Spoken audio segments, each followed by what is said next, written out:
Welcome back, Warriors. How you guys doing? We got another episode for you. Homesteading, and we have a special guest. So before we jump into the show, make sure you go and subscribe to the YouTube channel. Turn on your notifications, comment, like, share. Subscribe to the Spotify podcast, Apple Podcasts, Google, all of that. Make sure you share with a friend and let them know the Warriors Vision Season 6 has begun. let's jump into the show.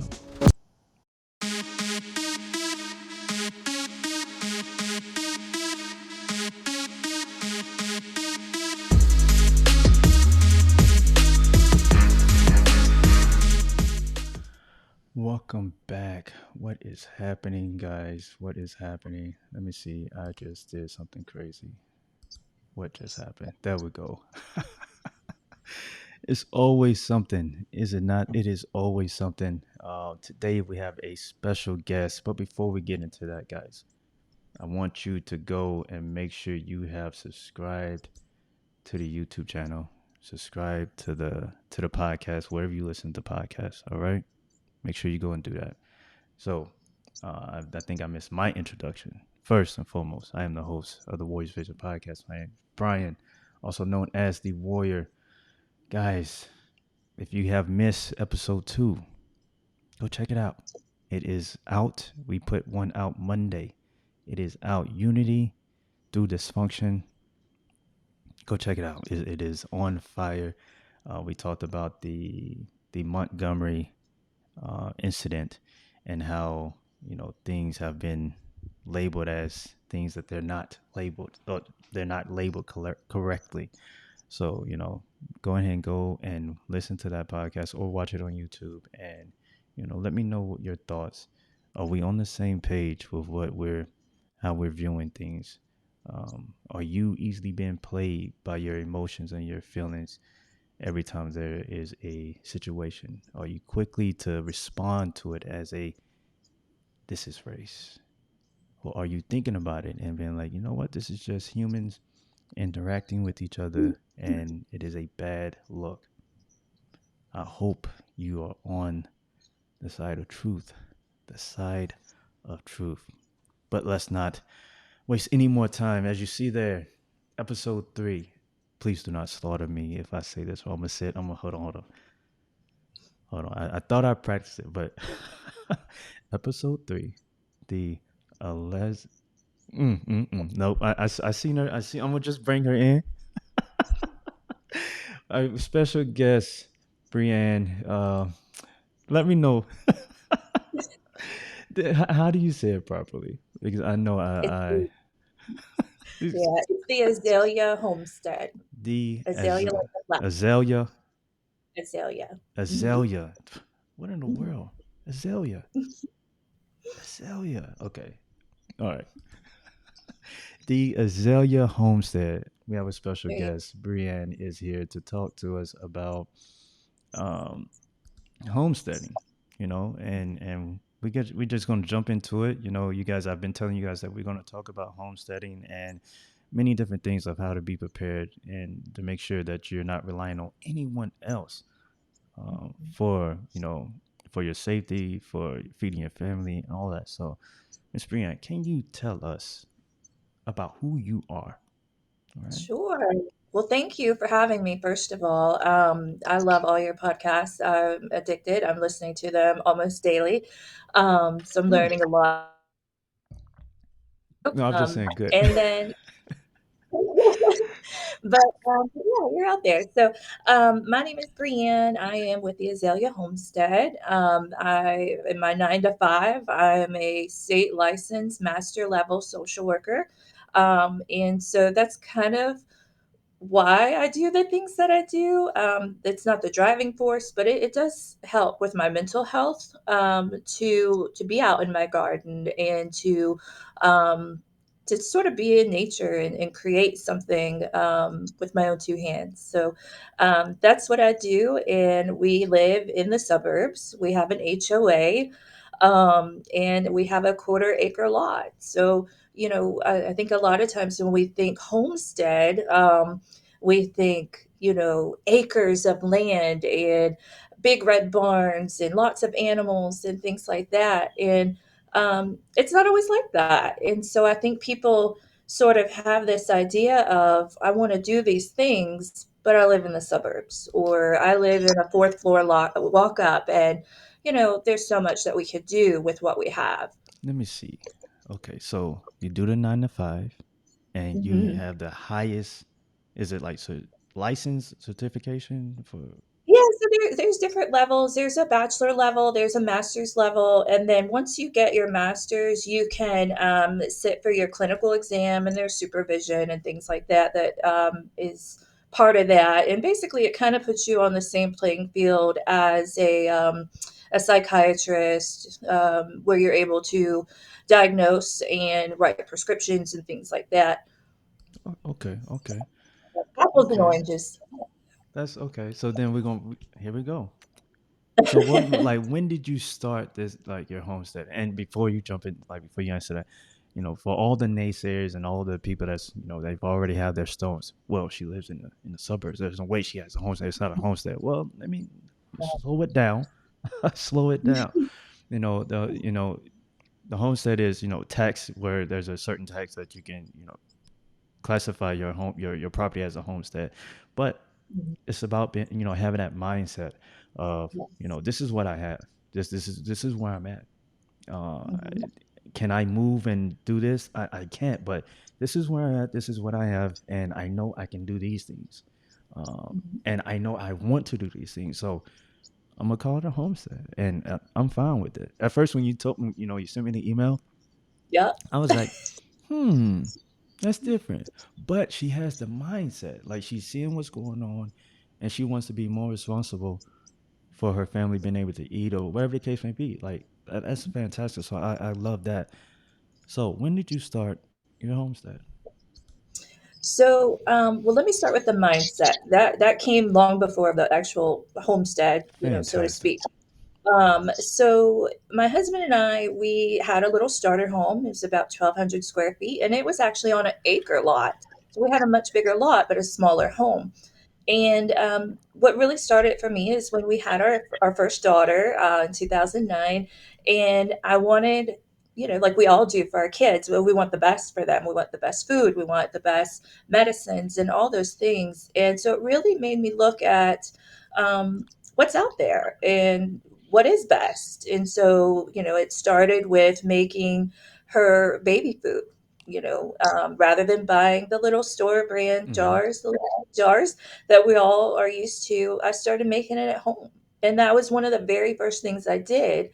And we had a small garden. We had a lot of land, but it had a lot of trees and shade, and so it wasn't really conducive Mm-hmm. to a great garden. Um, but we did have some things in containers and some raised beds and things like that. So we had a little bit, but it was, like I said, more of a mindset. I didn't grow up knowing how to can or preserve food Yeah. or how to even work a sewing machine, or how to hand sew. Mm-hmm. And so those are things I looked into and was like, well, I want to make things for my baby and I want to do things. What can I learn to do that's also a mental health standpoint of relaxing for me. And so that's sort of where that kind of started. Well, let me see. So the mental health and the relaxing part, that is so important because when you're actually doing things, you feel better.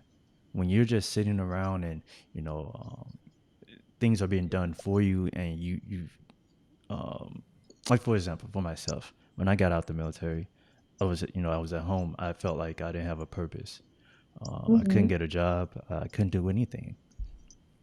So I was just sitting there watching the TV, or better yet, I would say that the TV was watching me because I was just like Right. in my own brain.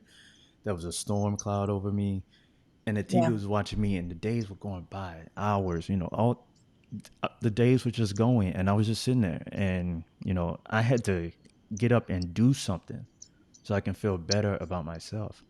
Yeah. That led me to going outside, which led to Hmm. this podcast, which led to the whole business idea of what I'm doing. But being able to do something for your family or for someone else, or even for yourself, Hmm. that you can actually do without being at work is Hmm. is it is something else. It is, I don't even know how to describe it. Putting your hands in dirt, it is Yes. it is something else.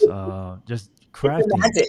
It Yeah. yes, crafting, all that stuff. It is good for you. It is good, and we have gotten away from that, but it is good for you. Yeah. It is. So. You started with the mindset, and then Yes. So you got yeah. into the homesteading about when? Yeah, so in 2020, Yeah, we were talking a little 2020. bit about this. And that's a whole world, isn't it? Mhm. But in 2020, I had a different job then. I'm still a social worker, but it was a more high demand position and longer hours, more stressful cases, and I was burnt out, and Mhm.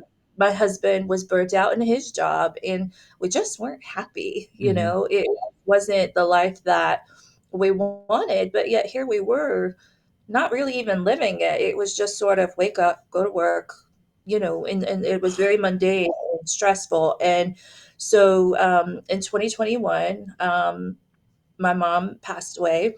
Oh. And so one of the things that I do is I sort of I don't want to think about that, so I'm going to think about this instead.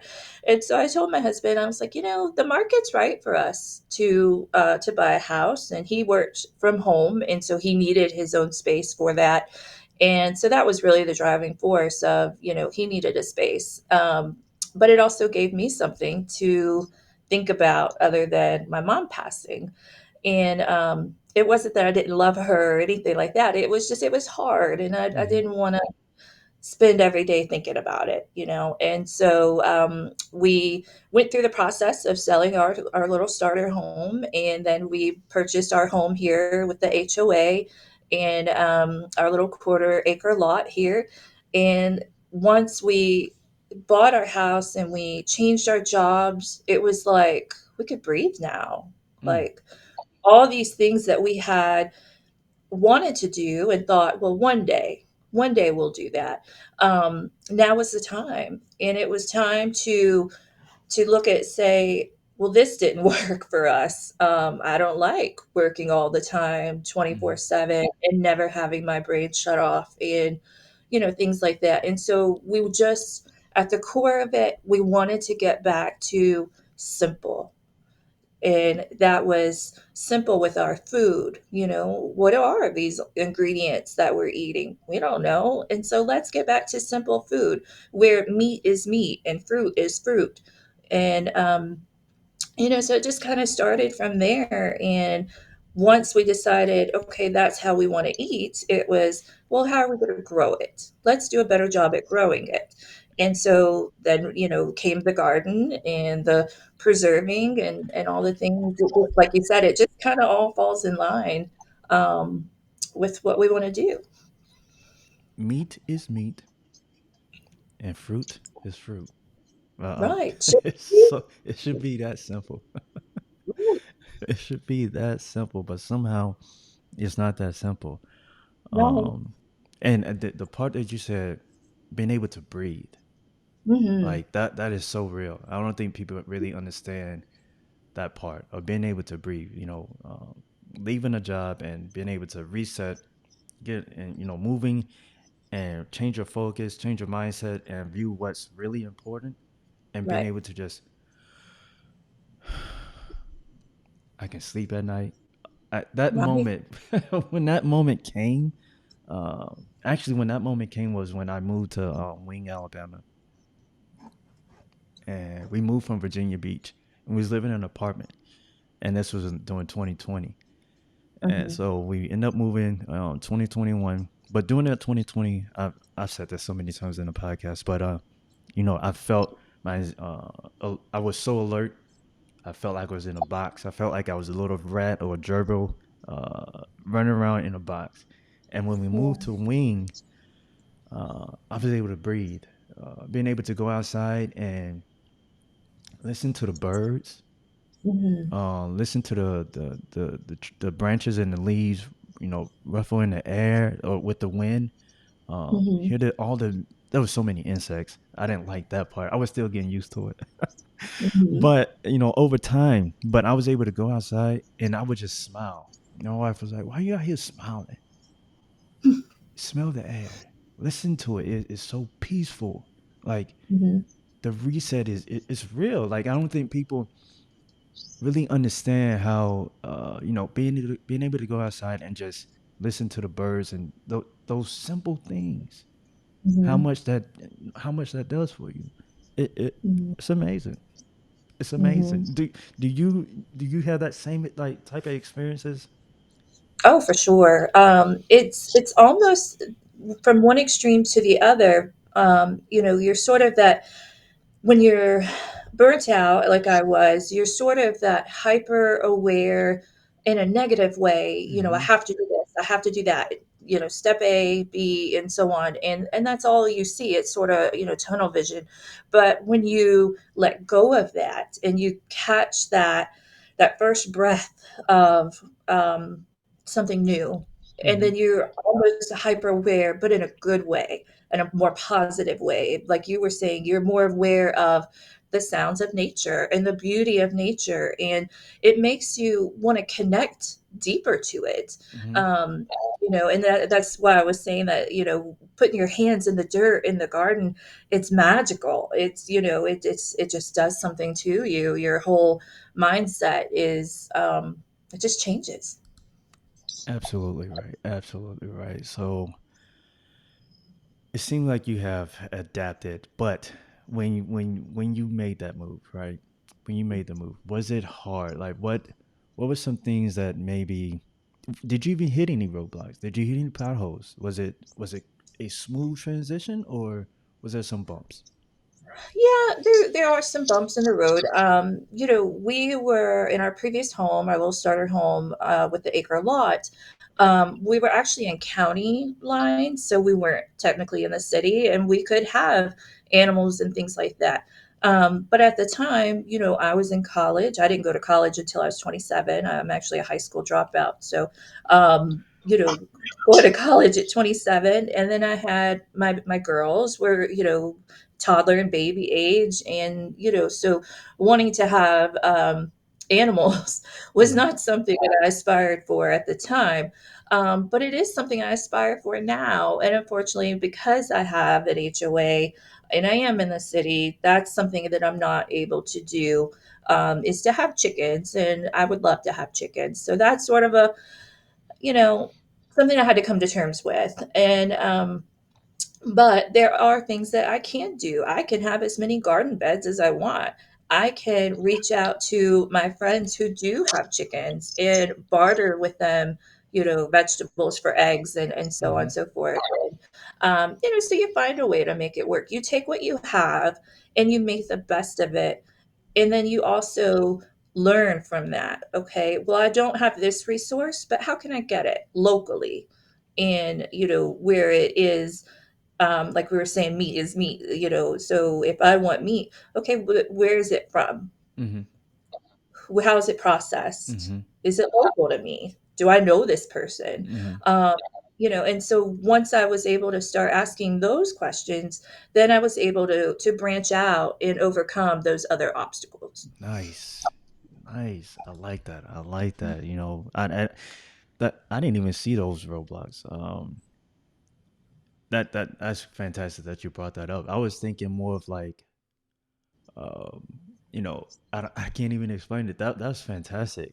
Roadblocks of being away from the city, but you do live in the city, so I guess a roadblock for Right. me and my family would be that they had to overcome was being away from the city, living out here on the land and trying to get used to the bugs and the Right. trees and all that type of stuff.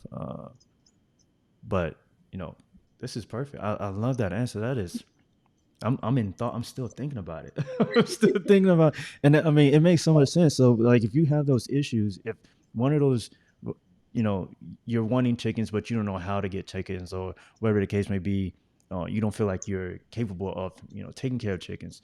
Still Mhm. networking or finding someone who has chickens that that you can possibly trust, or cow, meat from a cow, finding these people and networking with them, be like, hey, I'm not, I want some meat, but I'm not good at, taking care of a cow, or I don't have the space for a cow, or whatever the case may be, reaching out and networking with these people so you can have the simple, good food. So that's awesome. Right. So do you struggle It's with anything? supportive. Oh, I'm supporting your sorry. local business. I'm sorry. You're supporting your local businesses by That's doing another that. one. So not only is it helping you and you're benefiting, of course, but who you're purchasing from, those producers, they're benefiting because you're supporting them. That is another one.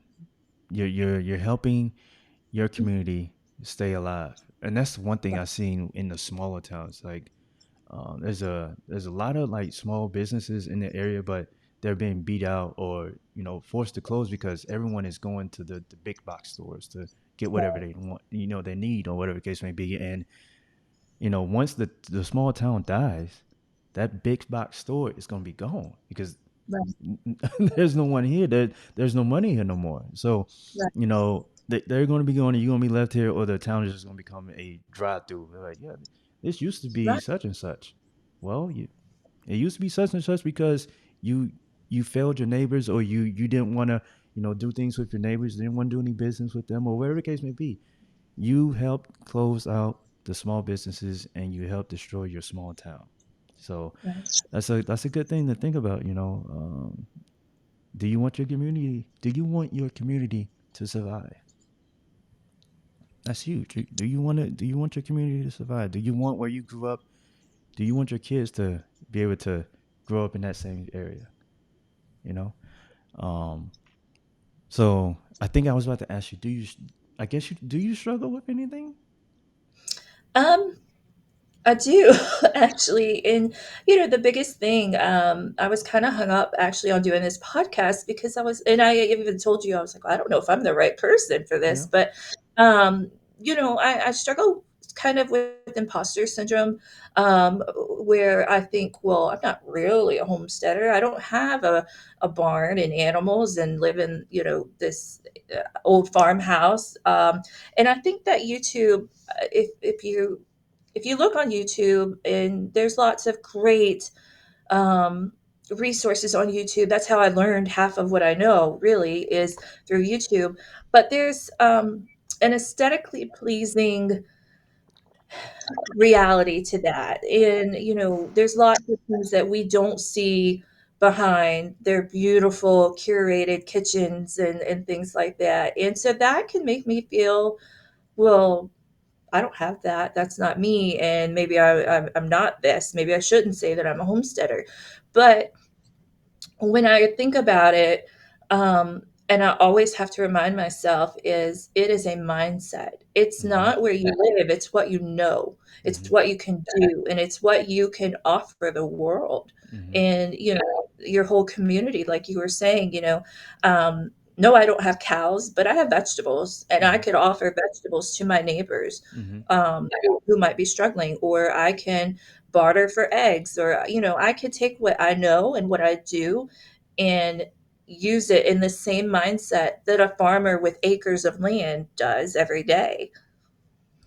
That is fantastic. That's another home run right there.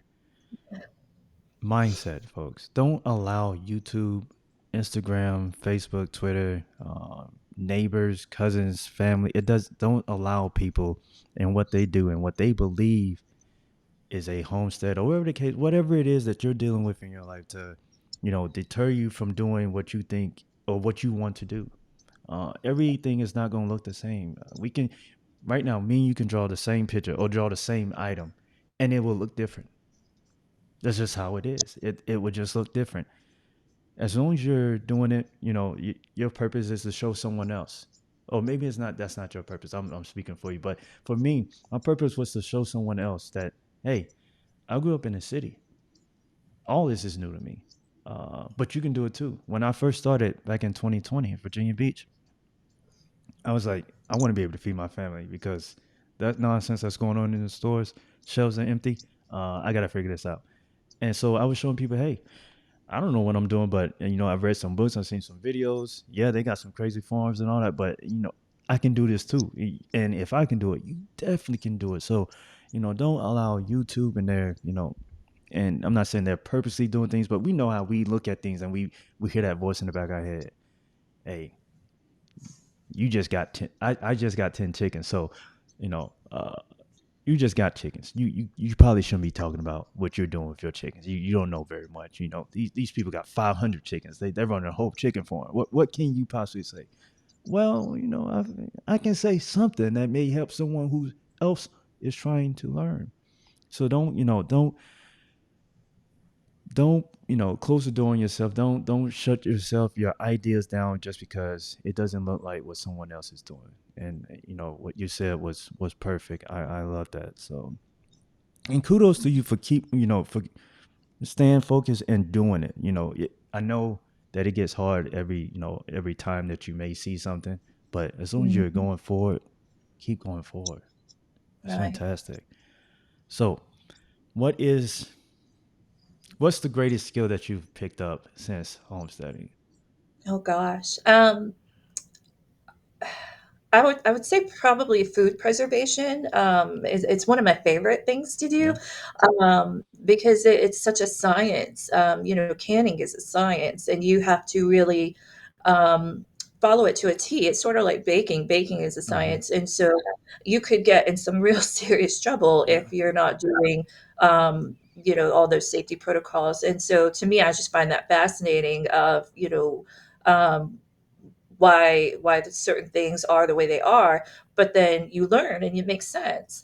But the other thing, that we were just talking about with sort of that imposter syndrome is I find that a lot with homeschooling. And we've always homeschooled our girls long before we moved. And so I always find it with especially new homeschooling parents, they're questioning, can I do this? And I'm like, well, it's your child. You know your child better than anyone, and you know your ABCs, and you know how to add and subtract, and why not you? And so that's a really big one.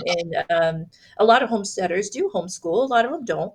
But that I do find that to be really common in education. Even those that have children in public school, I have friends that have children in public school, and they're telling me, "Well, I don't know this math. I don't know how to help them." And I'm like, "But you could learn.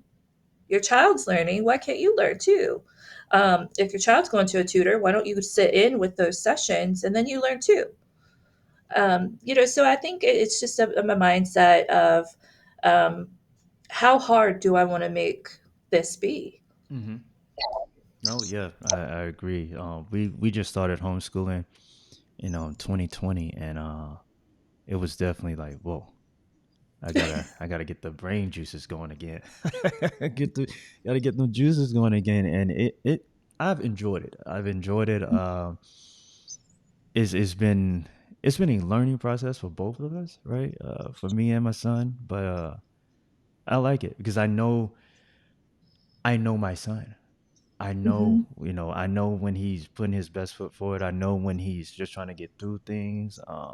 I know, and I'd rather be instilling, you know, the information and making sure that he's learning it instead of sending him to a school where whatever they're doing and he's not learning anything and they're just passing him through and he knows nothing. You know, I'd rather Right. be there where I'm instilling things, whether it's, you know, math or language arts.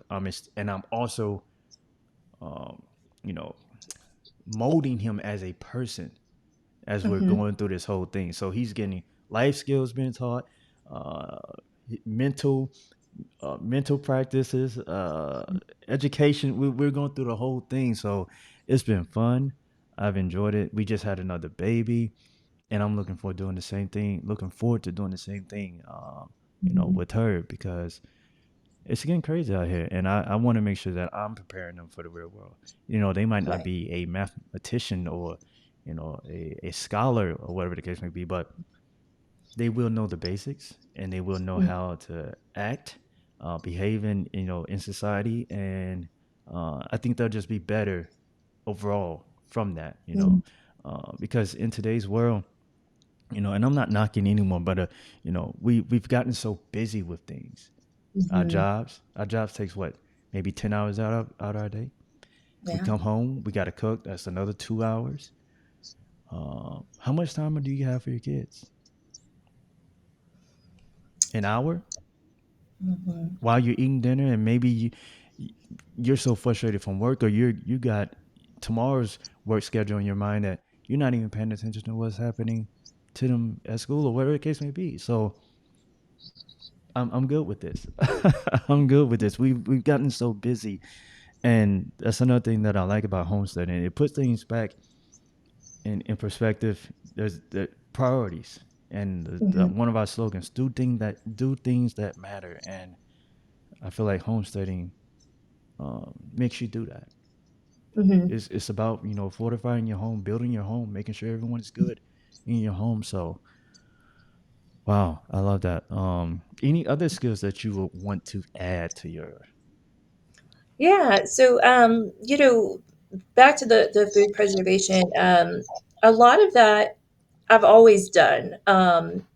Just in a different way. Like I said, when we had our starter home and I was in college and I had babies, Mm-hmm.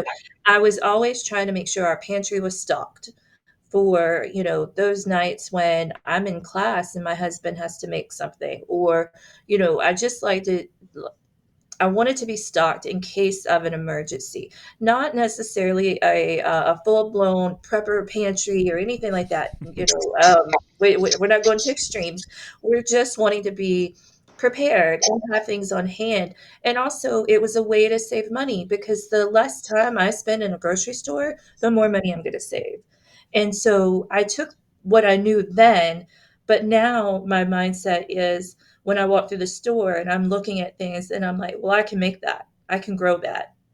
I can bake bread. I don't need to buy bread, And so now my mindset is still on making sure we have a stocked pantry, but now I know what's in it and Mm, not just looking at boxes of colorful packages. I'm looking at jars of, preserved food, excuse me, that I've done. And I know exactly what's in it. I know exactly where it came from. And my family knows, how to prepare it. that is a skill right there. I'm telling you, being able to just make bread and all of that stuff. That is preserving. We just started canning, and Hmm. that is something. I mean, Hmm. that's. I used to think like, okay, I put this in the jar, tighten it up, boom, it's good to go. No, no, no, no. It is some. It's not like it's work, but you have to be sure you're doing everything to the T. Right.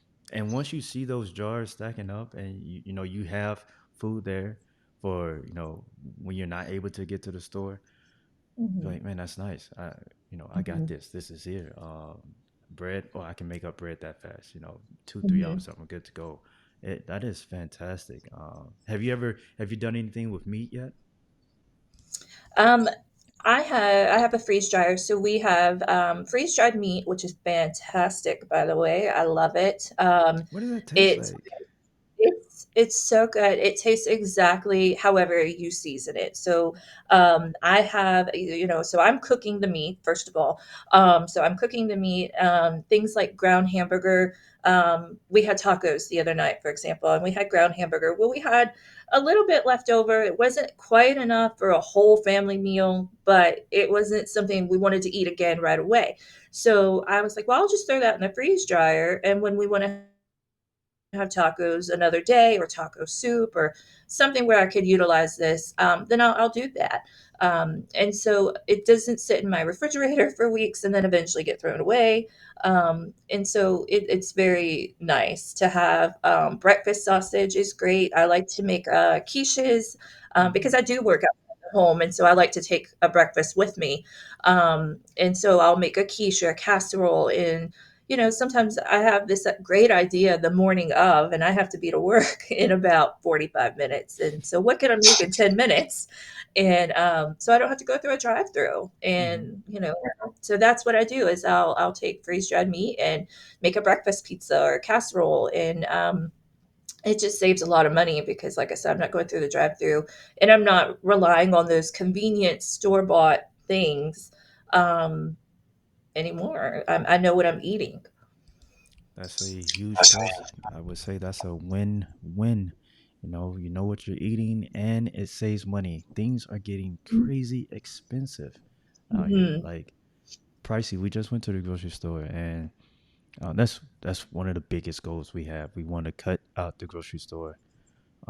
Like I guess 98% of it. We only want to get like tissue.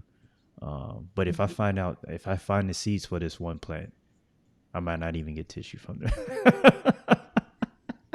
If I find the seeds for this one plant, I want to cut the stores out because they're jacking up the prices. They're making things smaller. Yeah. The food is the food quality is going downhill, and Yes. uh, we spent like $350, and I'm looking at the cart like, what did I get?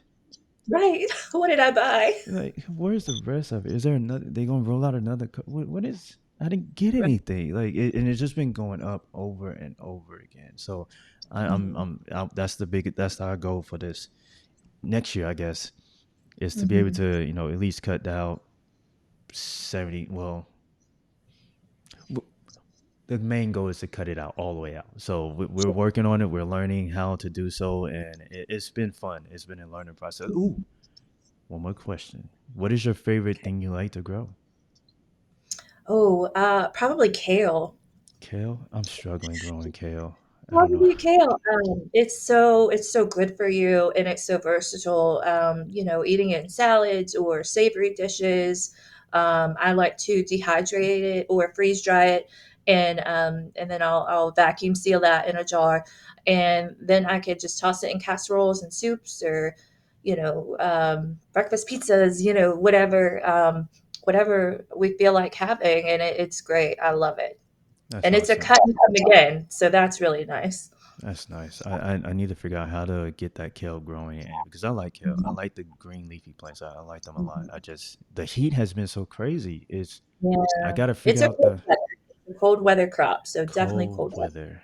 weather. Okay. I I think I bet. started in January last year, and I finally pulled it maybe around the middle or end of April, and Mm, I got just so many cuttings of it, and I didn't think it was ever going to stop, which is a problem you'd like to have yeah. when you're growing a garden, is an abundance. So Yeah. Oh man, that's fantastic. Well, let me see. I know I gotta hurry up get you out of here, but okay. So here's the final question. Well, I said one more. So here's the final one. Do you recognize yourself as a warrior? hmm. I thought about this, and I think, yeah, I think we're all warriors. We all have so much strength in us, even in our lowest, darkest moments. We have a strength in us that is unmeasurable, Mm-hmm. and I think we're all warriors. And I'm proud to say I'm a warrior, and um, and that's going to look different to Mm-hmm. someone else. Someone that's been in the military or has all this martial art Mm-hmm. experience or something Yeah. like that. That's going to look different to someone like me who's a social worker and works in an office all day. So, Right. but we all have a strength, and yeah, I think we're all warriors. Yeah. That's a great answer. Like I tell other people when when I go and speak, did you get up in the morning? And when you got Yeah. up, did you have all these, things on your mind? All these, is your body hurting? Are you feeling some type of way? And did you press your way to your job, to your class, wherever you needed to be? Did you press your way there? If you did so, you're a warrior. You acknowledge that you are dealing with all these afflictions, right? And you still got up and took care of business. You're here at work, you're here in class, you're doing what you need to do. That's a warrior Mhm. mentality. And as you said, Yeah. it's gonna look different for everyone else. For me, the training and everything, that's one thing. And then for someone else, they're dealing with a boss or the job that they hate going to, but they know they need this job for their family.